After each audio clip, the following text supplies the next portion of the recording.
Today I'm going to show you how I painted the Sentry Bot from Fallout Wasteland Warfare right after this.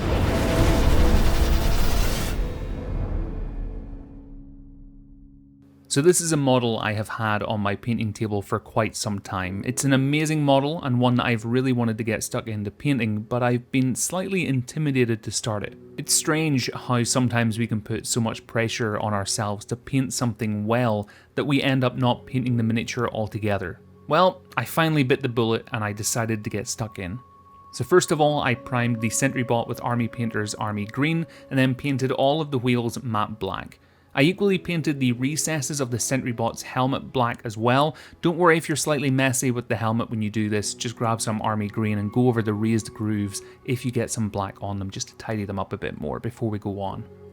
I then grabbed some Army Painter's Dungeon Grey and began going around the Sentry Bot, picking out areas that could be metal, basically.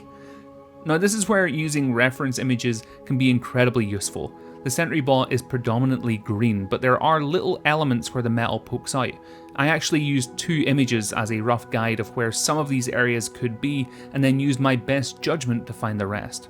Honestly, there is no right or wrong area to put paint here. It all comes down to your artistic vision for the model, but here's a quick 360 view of the model, which I painted, so you can see all the areas that I covered up with Dungeon Grey.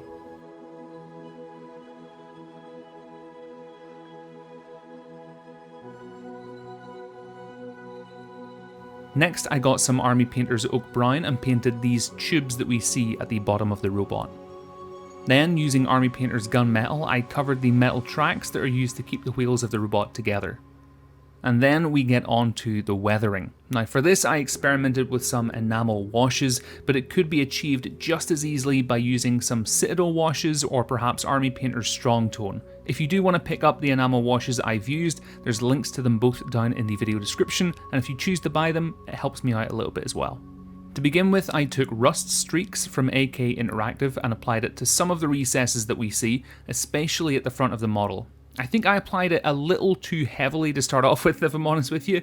It was one of those things, and I'm sure a lot of you have had the same kind of situation when you're applying washes, where on your first brush stroke, nothing really comes off the brush, you don't really notice anything, so then you think, oh well, I clearly just need to load the brush up with some more of this wash, or some more of this liquid. So you load the brush up more, you go back to paint it back on, and a ton of it just comes out.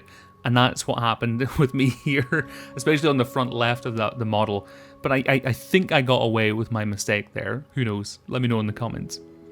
I then went around the entire model looking for key recesses and areas that I'd want to have looking rusty. And here's just a quick look at the areas I chose to focus on after the wash had dried. Like I said earlier, if you don't have the AK Interactive wash at home, you could get something similar with some Agrax wash or even some Rust Effect paint from Army Painter. I've just found that the Army Painter Rust Effect paint is quite bright, and I've really liked the results I've got from using these enamel washes on other models, and I was really excited to use them here as well.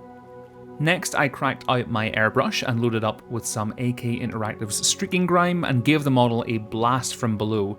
Now I don't know if I got the PSI right for this when airbrushing a thin liquid.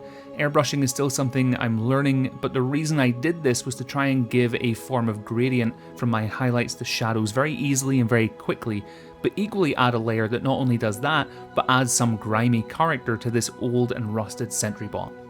Once that was dried, I got some Army Painter's Crusted Sore and painted the underlayer for the signature red that we would see in the Sentry Bot's visor. I highlighted this with Army Painter's Dragon Red and finished off by gently dry brushing the area with some more Crusted Sore. Now I wasn't really sure whether I wanted to do that dry brushing. I only have one Sentry Bot, so if I cock this up, it's kind of permanently cocked up. I don't really want to go back and do all those other stages, so I didn't really commit to it very well or to a great degree, but I think it gives a hint of a glow, and that's really all I was looking for. Then we're on to the base, which is dead simple. For this I cracked open my big brushes and started giving the base a base coat of Army Painter's Dungeon Grey, and do feel free to just use a big brush for this. There's no reason why you need to use a tiny one, just get the paint on there, use a big brush, saves you a lot of time.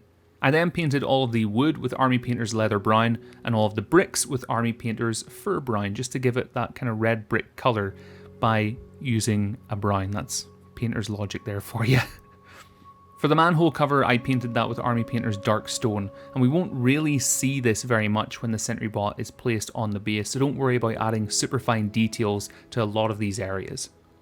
I painted the dirt on the base with some Army Painter's Oak Brown and then gave the grey areas of the base a dry brush of uniform grey. I should say I did give the whole base a blast of the AK Interactive Streaking Grime too, but you could just give it a wash with Agrax or Strong Tone.